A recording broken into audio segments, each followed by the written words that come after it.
Adlaw nga Biyernes karon mga kaigsuunan, petsa 4 sa bulan sa Hunyo tuig 2021. Unang Biyernes karon sa bulan, first Friday of the month. Ang pagbasa kinotlo gikan sa Ebanghelyo sumala ni San Marcos, kapitulo 12, bersikulo 35 ngadto sa 37. Samtang nagtudlo si Jesus didto sa templo, nangutana siya, nganong nakaingon man ang mga magtutudlo sa balaod nga ang Mesiyas kaliwat ni David?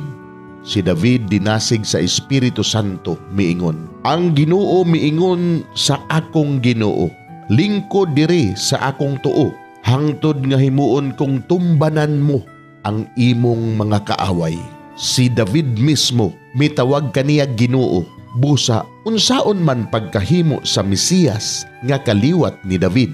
Ang dakong panun sa mga tao madasigon nga namati kang Jesus. Mga igsuon, ang Ebanghelyo sa Ginoo.